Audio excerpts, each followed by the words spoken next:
Keeping your kids Catholic without pushing them away is a balancing act. I'm going to share some strategies that are proven to work. Plus, stick around to the end because I've got a resource that's going to help you take what you learned today and implement it that much faster. We've had a lot of ups and downs in our own family over the years, with our kids being interested in the faith, not interested in the faith. When you think about it, how do you get anyone to do something that you want them to do when you have really no direct control over them? You have to influence them. Let me tell you a story about my parents. Not when I was a kid, but as I was an adult. They were both deciding whether they were going to come into the Catholic faith. My mother grew up in the Episcopal Church. My father grew up as a Southern Baptist. So there were a lot of decisions that had to be made. But in no way did I ever force them to come into the church. In fact, I never even asked them.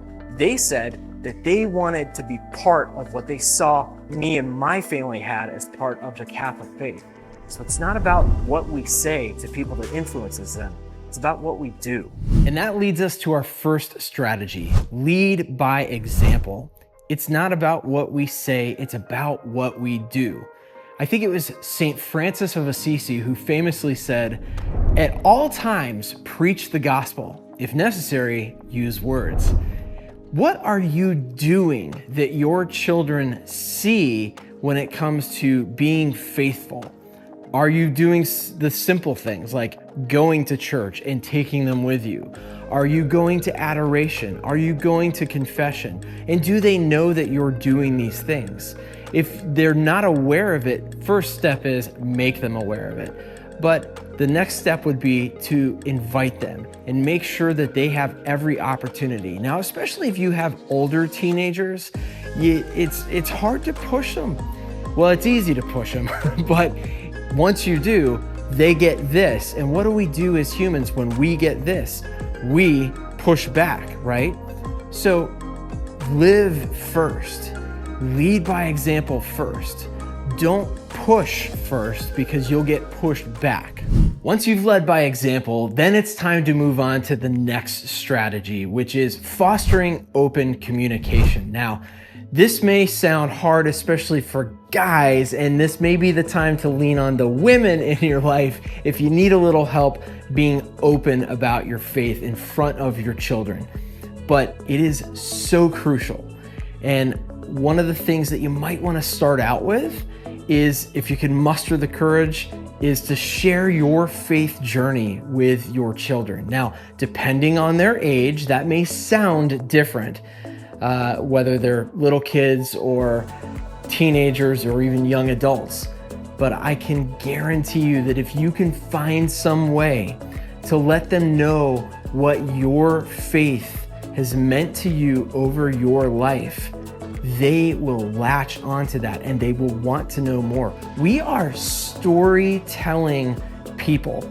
We are driven by stories that we hear. We want to hear more stories. So sharing stories, even if it's not your entire faith journey, but just segments or incidents that have happened in your life with your faith, will make the faith come alive in your children over time. And it may take practice, but over time, it will spark their curiosity to want to learn more. And isn't that what it's all about? Is drawing people closer to Christ? And this leads us to our third strategy, which is to integrate faith with daily life. Dr. Scott Hahn talks about this as the liturgy of the home. So every meal, every family activity, every celebration becomes an opportunity for you to integrate faith with your family's daily life.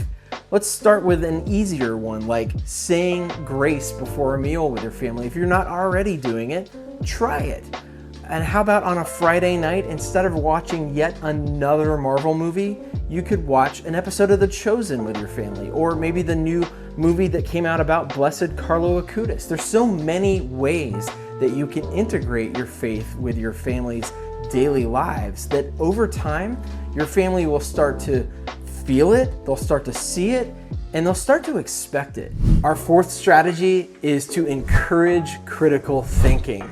In 1 Peter, we hear, always be prepared to give an answer for the reason you have faith. In other words, what's your why? And by the way, what do kids ask more than anything else? Why? Why?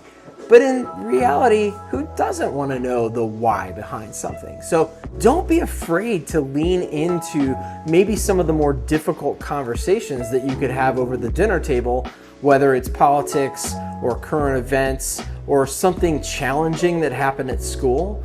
Don't be afraid to lean into those. Of course, make them age appropriate, but maybe there's something that happened in your child's life at school. For instance, we have our daughters in a non-Catholic school. It's a Christian school, but it's non-Catholic. I can't tell you the amount of conversations we've had that started with, something happened in school today and it really got me thinking because we don't do it this way as Catholics. And that sparked fantastic conversations that ultimately helped our kids lean more into their faith because we gave them the reasons when we gave them answers. Our fifth strategy is faith in action.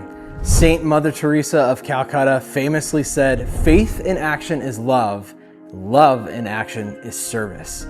How many times have we said no to a service opportunity with our children when we could have said yes?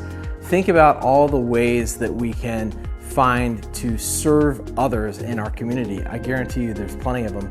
Our children were involved in different service leagues that we have available to us, but you don't have to do it that way. You could do things through your kids' school, through your church. There's plenty of service opportunities, whether it's serving at a men's shelter or a soup kitchen or something like St. Vincent de Paul. So many opportunities to get your family as a whole involved in service projects. If you want even more strategies like this, you can download our free guide, 10 Family Faith Activities Beyond Mass.